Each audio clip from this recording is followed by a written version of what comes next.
क्या बात है सर, काफी परेशान दिख रहे हैं। क्या बताऊं यार, मैंने अपने म्यूचुअल फंड में निवेश किया था। अब उसी का हिसाब किताब देख रहा हूँ। ना जाने कितने तरह के चार्ज कट रहे हैं, समझ ही नहीं आता।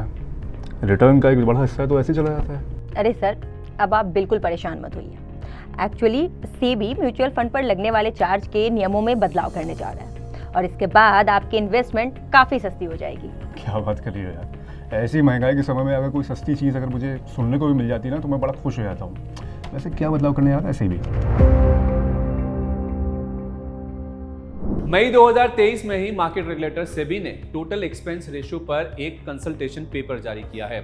इसमें सेबी ने कई ऐसे इंपॉर्टेंट प्रस्ताव रखे हैं जिसमें आम निवेशकों को फायदा होगा। ऐसा माना जा रहा है कि अगर ये प्रस्ताव लागू हुए तो म्यूचुअल फंड्स में निवेश सस्ता हो जाएगा और इनके मिस सेलिंग पर रोक लगेगी।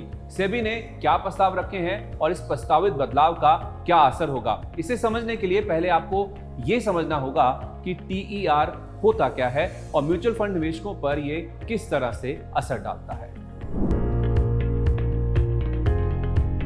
TER म्यूचुअल फंड निवेशकों से लिया जाने वाला वो शुल्क है जो नेट एसेट वैल्यू से काट लिया जाता है। ये सब मिलाकर किसी फंड पर निवेश का खर्च माना जा सकता है।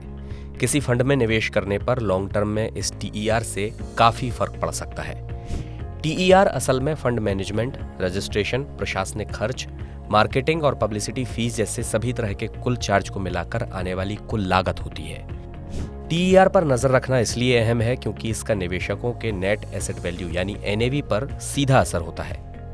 उदाहरण के लिए अगर किसी म्यूचुअल फंड का TER 2% है और उसमें 17% का मुनाफा होता है तो आपका निवेश पर कुल रिटर्न 15% ही होगा। कम TER का मतलब यह है कि आपका प्रॉफिट मार्जिन ज्यादा हो सकता है। हालांकि ऊंचे एक्सपेंस रेशियो होने से स्वाभाविक तरीके से यह नहीं कहा जा सकता कि रिटर्न कम ही मिलेगा, क्योंकि ये राशि फंड के एसेट अंडर मैनेजमेंट पर भी निर्भर करती है। अगर आप म्यूचुअल फंड के निवेशक हैं तो आपको किसी भी फंड के TER को देखना चाहिए ताकि ये कंफर्म हो सके कि उस म्यूचुअल फंड स्कीम की लागत उसके दूसरे फायदों पर भारी नहीं पड़े। अब ये जान लेते हैं कि TER के लिए मौजूदा नियम क्या हैं। सेबी के नियमों के मुताबिक किसी actively managed equity oriented scheme में पहले 500 करोड़ रुपए के daily net asset under management यानी AUM के लिए TER 2.25% होता है। इसके बाद अगले 250 करोड़ रुपए के लिए एसेट्स के लिए 2%, फिर अगले 1250 करोड़ रुपए के लिए 2.25% और उसके बाद अगले 3000 करोड़ रुपए के लिए TER 1.6% होता है। इसी तरह डेट स्कीम में पहले 500 करोड़ रुपए तक के एसेट अंडर मैनेजमेंट के लिए TER 2% होता है, जो कि इक्विटी फंड के मुकाबले कम है। इनके अलावा म्यूचुअल फंड्स को कई अतिरिक्त शुल्क लेने का अधिकार होता है। उदाहरण के लिए कैश मार्केट ट्रांजैक्शन में ट्रेड वैल्यू का 0.12% तक ब्रोकरेज और ट्रांजैक्शन कॉस्ट, B30 शहरों से इतर छोटे शहरों कस्बों से निवेश पर डेली नेट एसेट का 0.30% का अतिरिक्त चार्ज। एग्जिट लोड के प्रावधान वाली स्कीम में डेली नेट एसेट के 0.05% तक का अतिरिक्त खर्च और म्यूचुअल फंड्स स्कीम के लिए इन्वेस्टमेंट और एडवाइजरी चार्ज पर GST। अतिरिक्त शुल्क की कोई ऊपरी सीमा न होने की वजह से अक्सर रेगुलर प्लान के निवेशकों का खर्च निर्धारित TER से काफी ज्यादा होता है। अब ये समझ लेते हैं कि कंसल्टेशन पेपर में सेबी ने क्या प्रस्ताव रखे हैं। सेबी पुरानी व्यवस्था में बदलाव करना चाहता है ताकि निवेशकों के लिए फीस के मामले में ज्यादा ट्रांसपेरेंसी रहे। सेबी ने कहा है कि चार्जेस AMC के आकार यानी साइज के मुताबिक होने चाहिए, ना कि स्कीम के। यही नहीं, प्रस्ताव के मुताबिक स्कीम वाइज TER की जगह एसेट क्लास वाइज TER होना चाहिए, यानी सभी इक्विटी फंड्स के लिए एक TER और इसी तरह डेट फंड्स और अन्य एसेट के लिए एक निश्चित TER हो। प्रस्ताव के मुताबिक हाइब्रिड और सॉल्यूशन ओरिएंटेड स्कीम्स के लिए AUM को इक्विटी और नॉन इक्विटी हिस्से में बांटा जाएगा और हर AUM पोर्शन के लिए उपयुक्त TER लागू होगा।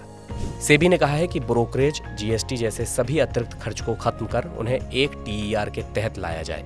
इससे निवेशकों को फीस के मामले में पूरी तरह से पारदर्शी जानकारी मिलेगी। सेबी ने यह भी प्रस्ताव रखा है कि रेगुलर और डायरेक्ट प्लान दोनों के लिए चार्ज एक समान हो और सिर्फ डिस्ट्रीब्यूशन कमीशन में अंतर रखा जाए। सेबी ने यह भी कहा है कि इस मामले में छोटे कस्बों, शहरों और B30 शहरों का भेदभाव खत्म किया जाए।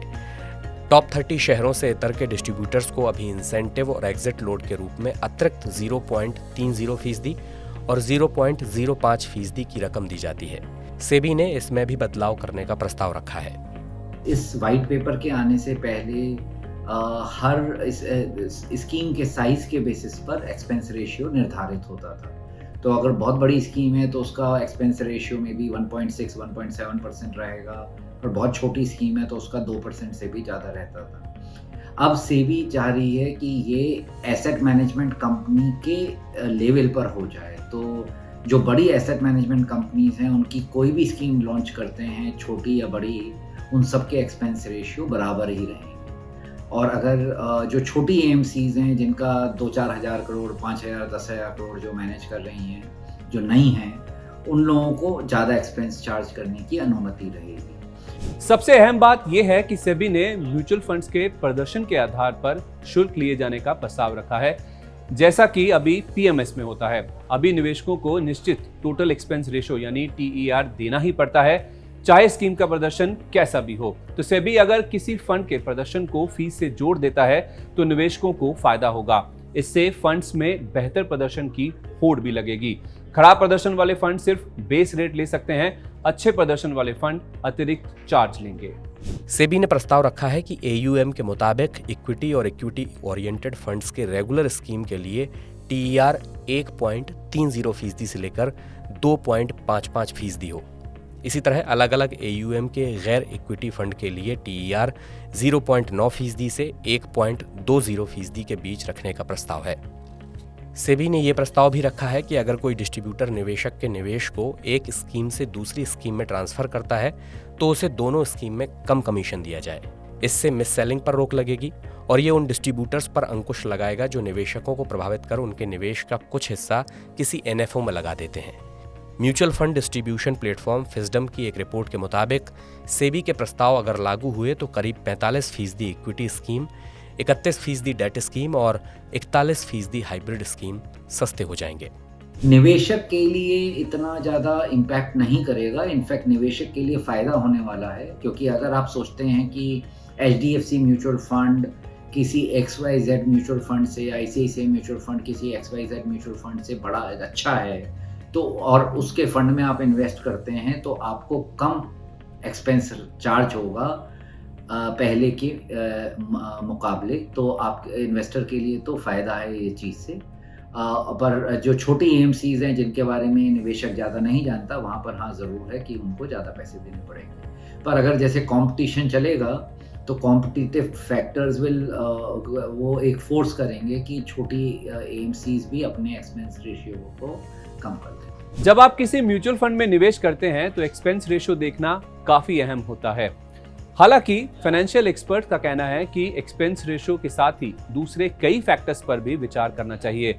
उदाहरण के लिए म्यूचुअल फंड्स का ट्रैक रिकॉर्ड और लगातार रिटर्न देने की उसकी क्षमता।